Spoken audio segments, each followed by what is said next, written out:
Welcome to the best business class in the Americas. I cannot believe I am saying this, but I have found a US airline that is better than many international airlines. This airline is by far the best US airline for international flights. I went in with high expectations, but even those expectations were greatly exceeded. What you're about to see ruins everything I thought I knew about catering out of New York, narrow-body long-haul business class, and especially what I thought I knew about this seat type that I normally dislike, the herringbone configuration. Today we are flying JetBlue Mint from New York to London, which is the best flight I have ever taken on a US carrier. You are about to see the best of the best, something that can hopefully raise all of our expectations from Delta, United, and American. Join me, Dan, on this independent, unbiased, and self-funded flight as I show you why you have to give JetBlue Mint a try.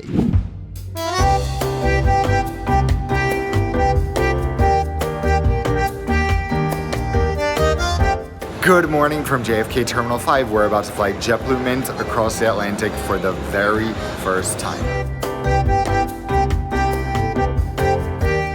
Last time we flew from JFK Terminal 5, we went to Haiti on JetBlue. Oh wow. Thank you for reminding me of that. Yeah, so this should be a very different experience, I think. For context, Haiti was like the scariest trip we've ever taken and a trip we shouldn't really have taken, so not great memories, and that was the last time we ever flew JetBlue. So we're back again. JetBlue calls JFK Terminal 5 home, and it's a decent terminal by the standards of JFK and the US in general. Mint passengers get to use these exclusive little check-in desks that are nicely separated from the main part of the terminal and most of the crowds. This is going to be a real test because for years I've been saying JetBlue is the most premium US airline when it comes to their Mint cabin. Everyone prefers it to Delta, United, and American, but I haven't flown it since 2020, so a lot can change in 4 years. Today we're putting that all to the test on JetBlue's signature international route from New York JFK to London Heathrow. It's going to be a 6.5-hour daytime flight, and in the end we'll know, is JetBlue as good as I have been saying they are? So right now, JetBlue famously doesn't have any lounges, which is obviously a drawback when it comes to a long-haul premium business class experience. But starting next year, they will be opening lounges here at JFK and in Boston. So that is something I cannot wait to try. And that gives me an excuse to fly JetBlue Mint again, if it's as good as I'm hoping it will be.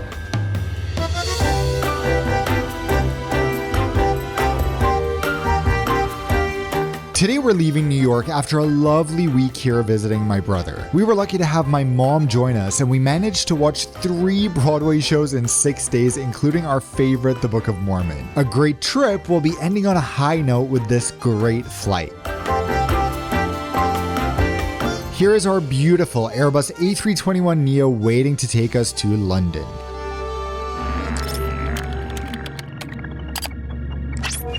Like most people, I'm not usually a fan of narrow bodies on long haul, but today something is different. You see, just by looking at the seat map, we can tell that JetBlue has remedied one of my main A321neo complaints, a lack of lavatories. Here we have 2 decently spacious lavatories for 23 passengers because 12 Alpha is reserved as a cabin crew rest, so that's a lavatory ratio of under 12 passengers to 1 toilet. JetBlue sacrifices a lot of space to put this lavatory behind door 1. As I mentioned, because of the crew rest, there are 23 bookable seats on most flights spread across 12 rows in a 1-1 configuration. 23 is a lot of seats, David. Since we're going to London, it makes me think of my favorite moment in one of my favorite movies. The octopus costume's taken me months.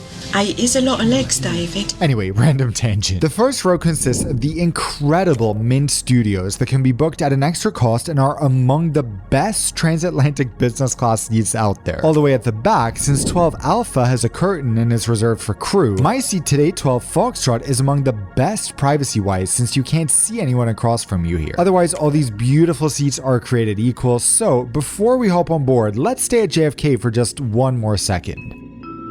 Did you see those really cool angles I was just recording from? Well, I have some very cool news, you guys. I have hired a camera team. Let me introduce you to them. Ta-da! I don't need a camera team when I have this little bad boy. Introducing the Insta360 Go 3S from today's video sponsor, Insta360. You want to know what's so cool about this? I've been using the Insta360 Go as my little secret tool on this channel since 2021, and every time they release a new model, I upgrade. This is literally the smallest and lightest camera I have ever come across. I mean, look, basically half the size of my phone. Its small size means that it's discreet, making it great for recording on planes, and even better, it unlocks recording from literally any angle you can imagine. Only your mind is the limit of what angles you can get. The real game changer for me has always been the sticky mount, because it sticks to almost anything and it stays there for a long time, so I can actually record myself from any angle. The real magic though is that you can use it over and over and over again. I used my first Insta360 Go for a year and a half, and the mount remained sticky that entire time. All it takes is a little water and it's good as new. Since it's magnetic, you can also connect it to all types of accessories, like the included magnetic pendant that lets you hang the camera around your neck to get all types of crazy POV shots. That's cool and all, but how's the quality on a camera that's this small? No big deal, just an amazing 4K. I haven't even mentioned the other life-changing thing about this camera. Apart from being able to stick it pretty much anywhere, you can also shoot horizontal and vertical video at the same time. In other words, you can record for TikTok or Instagram and YouTube in the same shot. This saves so much time because there's no more need to record the same thing twice, because here you get both formats at once. There are so many things to love about this camera, so please just pay attention to how I'm trying to use it to capture unique angles throughout the flight. If you're already sold on it, you can check out the game-changing Insta360 Go 3S at the link at the top of the description, or by scanning the QR code right here. JetBlue's employees, even on the ground already, are just so much nicer than what you'll find at the major US airlines on average. So let's hop on board. You may have seen this cabin countless times on video, but nothing prepares you for how breathtaking this is in person. It's one of the most visually stunning business class cabins in the world, on a narrow body. Sitting all the way at the back by the JetBlue logo feels appropriate for a JetBlue review, so here we are. It's pretty incredible how this seat design manages to utilize every inch of space on this narrow aircraft. By curving the seat as it gets to the aisle, you get a large storage surface ahead of you. Then to your side, there's a small surface that they utilize by putting wireless charging and a storage bin. Under the TV, there's another laptop-sized storage bin. I don't even need to use all the storage, that's how much there is. Considering I pack like I'm moving if I'm going on a 2-day trip, it takes a lot for me to reach the point where I don't need to use every storage available, so that says a lot. This is like one of the best seats I've ever been in. Like, I'm not even kidding. That's my first impression. It's so roomy. Okay, we're all settled in. I cannot believe the amount of space and privacy here. You wouldn't feel that you were on a narrow body, truly. This is a top-notch seat in terms of privacy. I feel like I can spread out. I feel like it's just very comfortable, and compared to many other herringbone seats like this, or there's really only one model, which you find on Virgin Atlantic, on some aircraft, and on Air New Zealand, you're so much closer to the window here, so you can actually look out without breaking your neck and having to turn like this. So far, I am loving it. Let's talk tech. We have USB-C and USB-A charging along with 2 power ports. That's more than many of the world's leading airlines offer in business class. Our seat controls are here on the side, and I keep accidentally reclining with my arm against the armrest. Is that a sign from above that I should relax a bit? Our massive HD entertainment screen swivels out and then down so you can easily watch the TV in bed without any glare, another rarity in business class. So we're starting out the flight with some orange juice. As is typical on US carriers, unfortunately, you get a plastic glass. There was a choice between this or champagne, so... Also, JetBlue plays relaxing boarding music. How is this a US airline? Even cooler, in both cabins on JetBlue, you can order your meals through the entertainment system. This way, you get to see pictures of all the food and can customize your meal easily. More on the menu in a second, but don't worry, even though orders are managed through the screen, the crew still welcomes everybody on board by name while taking meal orders. At 8:31 a.m., we begin our pushback.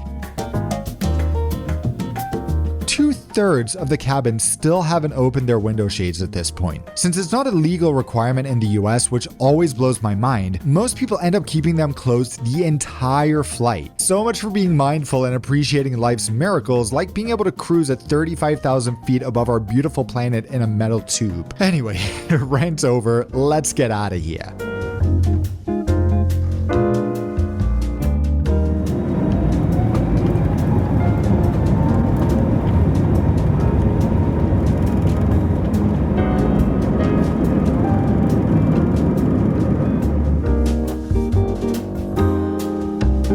After takeoff, I discovered there is even more storage. What is going on? We have this little shoe hole on the side which contains some slippers. This is actual footage of me trying these slippers. They are the most comfortable slippers I have ever received in business class. JetBlue does so many cool things with the fact that we're on a narrow body. For example, when boarding is completed, the purser stands in the middle of the aisle at the front, holds the PA and welcomes everyone on board, tells us how everything's going to work. So he says, welcome to your Mint experience.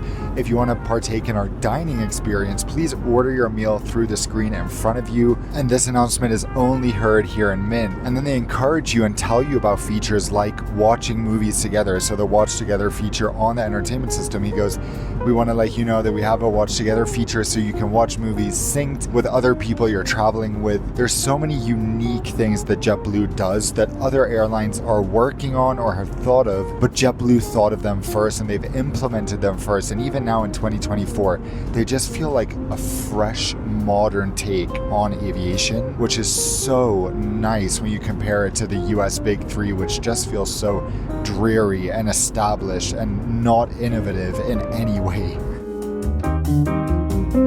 Before we know it, our post-departure drinks are being served. Freshly onboard brewed coffee with oat milk and an accompanying scone. This feels, dare I say, premium?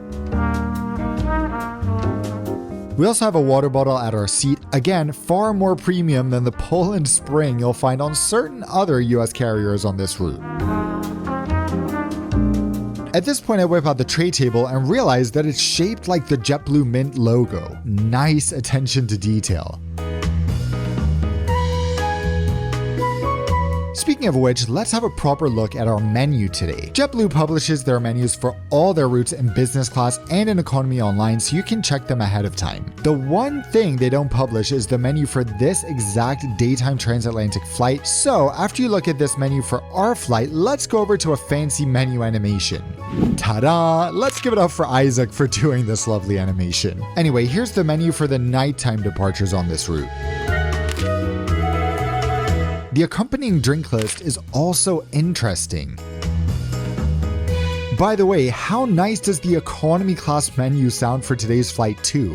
The biggest difference of all from other US airlines on JetBlue is that it feels like the crew is actually happy to help and want to make your experience good. No eye rolls, no huffing and puffing, just in-flight service like it should be, in other words.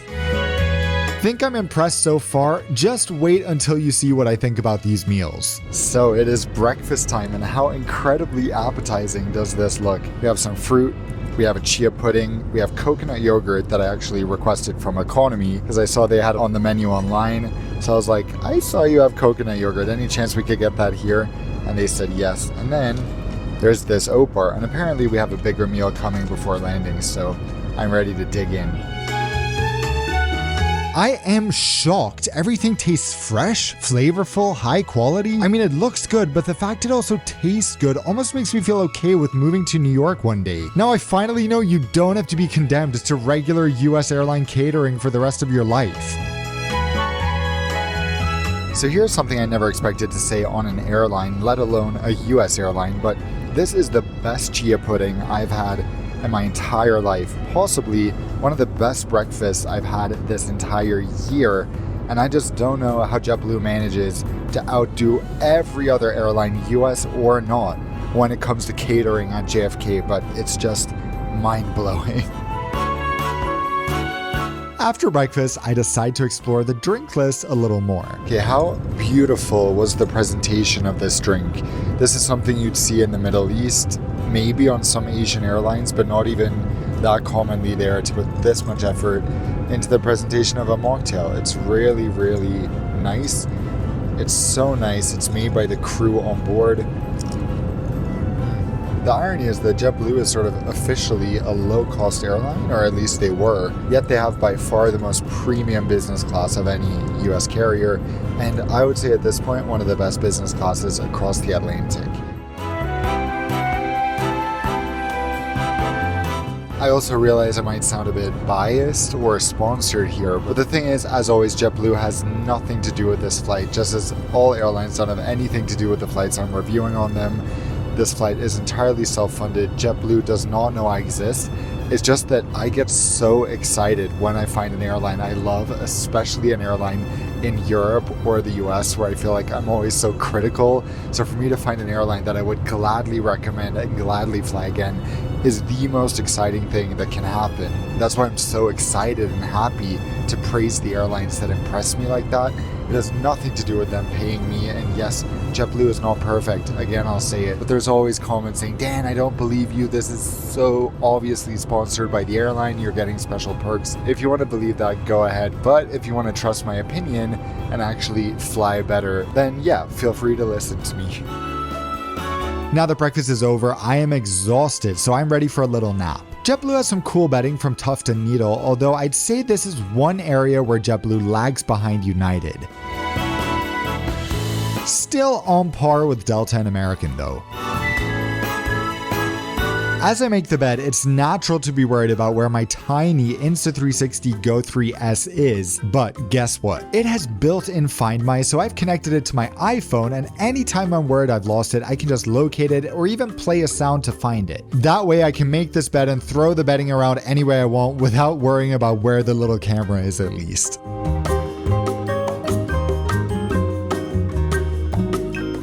Wow, having a bed like this on a narrow-body aircraft is truly such a treat because most airlines on their A321neos, at least so far, there's going to be a lot more of these coming to the industry. They have a 2-1-2 layout like you find on SAS or TAP Portugal. And there, the footwells are always tiny, but here the bed is long, your feet are not really shoved in anywhere, so you have a lot of space by your knees and by your feet. So it's really an amazingly comfortable experience, and I am just enjoying myself to the max. As is the norm on US carriers, you have an individual air vent to control the temperature at your seat. Honestly, I feel like I've been brown-nosing JetBlue far too much in this video, so are you ready for something bad about flying a smaller airline like JetBlue? Okay, I need to make a small comment about the problems of flying a small airline like JetBlue when it comes to their transatlantic operations, because they're very subject to aircraft delivery delays, to maintenance issues, and most of all, unfortunately on today's flight, supplier issues. So there are no amenity kits, and there haven't been for several weeks. So I went to the galley to talk to the purser, and he said, oh, we have the most amazing amenity kit. It's like a lovely bag. Unfortunately, we haven't had it for several weeks, so unfortunately I can't give you one. I can give you an eye mask and earplugs if you need it, and of course that's the most important thing that you usually get in an amenity kit. But it's such a shame because it just feels like you're missing out, and especially when I'm reviewing JetBlue Mint finally on a transatlantic flight, and JetBlue is known for their special amenity kits. I'm just like, no, I don't get to experience the magic, and I don't get to show it to you guys, but I'll try to insert some photos here just so you guys know approximately what we're talking about, and hopefully by the time you're flying this, they will be available. You know, another thing that you just have to accept in the US is that lavatories are not cleaned by the cabin crew, end of story. Almost no exceptions, not even here. That said, the lavatories are still nice looking, and I'm especially pleased to see that JetBlue has invested in touch-free trash cans. These open with a sensor just like Air France, and it's another small but appreciated premium touch. Back in my seat, I spent the rest of our transatlantic crossing working. Cool hands-free shot, hey? I mean, tell me another camera that lets you record all these angles in such a discreet way. I can just keep moving the camera around and the mount still remains sticky. As you can imagine, this little bad boy is also perfect for trips when I'm traveling by myself and can't get OSKAR or someone else's help getting cool shots of myself.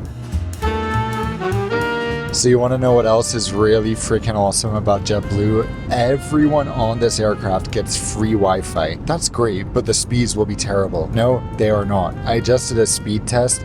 Check this out, 20 megabit downloads over the middle of the Atlantic for free. So it's starting to get a little darker outside. Thank goodness the crew are starting the second meal now, so I'll get some good light on that. 2 meals in the span of 5 hours is my idea of a good time, okay? One of the flight attendants, who hilariously keeps calling me Mr. Gonzalez for some reason, starts out giving us some scented packaged hot towels. Next, the enormous dinner is served. As you could tell by the menu, the pre-landing meal was supposed to be a light bite, with the bigger meal served after takeoff. However, I think my specially ordered vegan meal is done in reverse. I'm not complaining. So one of these dishes is hummus with sort of a Greek salad. One is a cold black bean salad. One is falafel with pita crackers. And finally, we have a sweet polenta and some chocolate covered nuts for dessert. Again, tasty, fresh, and nicely presented. So we finished the second meal and I'm sad now because my excuse that I've used for years for US Airlines, for Delta, American, United, saying, oh, their catering is so bad because the airports they fly from just don't have good catering. I've never had good catering on any airline out of JFK. And now, suddenly, I had 2 of the best in-flight meals I've had this year and probably the best in-flight breakfast I've had in my entire life. So knowing all that came from JFK and knowing that this is now possible at JFK is making me really sad to see that so many airlines choose not to go for something as incredible as this, and it's just so fun and inspiring and fills me with gratitude that there is a US airline showing that catering doesn't have to be terrible. Soon enough, the sun is setting outside. These New York to London flights are way too short, but ironically, they take about 20 to 30 minutes longer on a narrow body. I know some of you will appreciate that extra time in business class, especially on an overnight flight. During those longer flights, you'll want to have something to keep you entertained in addition to the Wi-Fi. All US carriers have great in-flight entertainment these days, and of course JetBlue is no exception, with a wide variety of movies and TV shows like one of my favorites, Curb Your Enthusiasm. You've gotta appreciate when airlines have full seasons of shows and don't just load episode 9 from season 5 as if anyone would pick up a show from there.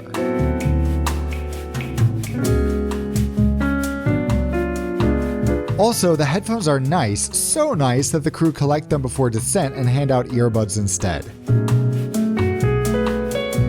Okay, we're an hour out of London. This flight has gone by so fast.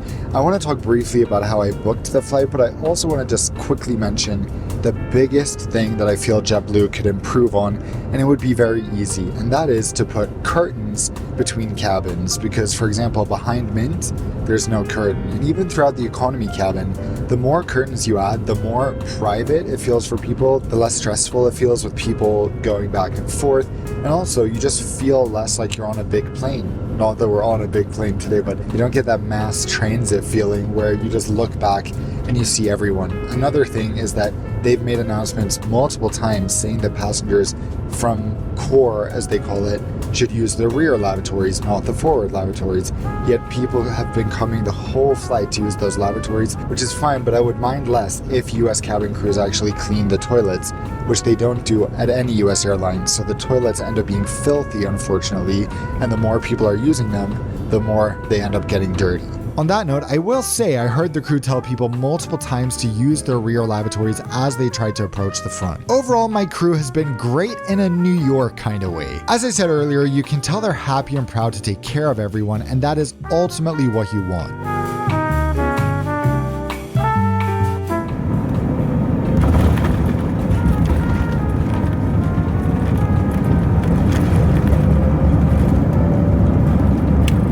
As we touch down in London, I have the JetBlues leaving this flight. See what I did there? Warming up to be a dad in a few years with these dad jokes. How about another one? What do you call a group of male JetBlue flight attendants? Blue Man Group. My apologies. I also want to thank Insta360 for actually paying me to talk about an amazing camera I have been using for years. Their latest model, the Insta360 Go 3S, is one of the most versatile must-have cameras in the world. I highly recommend checking it out for your future travels at the link at the top of the description below or by scanning the QR code on screen now. So another small but appreciated benefit of flying a narrow body across the Atlantic is that often when you get to Heathrow Terminal 2, where JetBlue operates, there's a few narrow body gates that are in the main part of the terminal, while every wide body has to go to the satellite terminal. So if you fly United or any other wide body aircraft to Terminal 2, you know you're gonna have to walk quite far. But we stepped right off our aircraft and we were literally in front of passport control, so it was so quick. On that note, if you wanna know how I paid only $950 for this flight, I'll be sending out a free email in a couple of days if you enter your email in my free PointsMaster mailing list at the link at the top of the description below or by scanning the QR code now. I'm not going to go on more about PointsMaster now, but you should check that out because you're going to learn how to take this flight for about 50% off and be able to experience this yourself. Overall, I have to say, of course, JetBlue is not on the quality of globally renowned 5-star airlines, but as far as transatlantic airlines go, this is definitely one of your best options. We also love a little airline that is standing up against the big airlines delivering poor quality experiences. So of course, I love seeing other people support JetBlue as well. Mint is a product I hope many of you get to experience on transatlantic flights over the coming years. On that note, we're so close to 1 million subscribers, so please do me a favor and hit that button. It takes 1 second and you'll be the first to find out about my next videos. So until I see you in about 10 days from now, fly safe.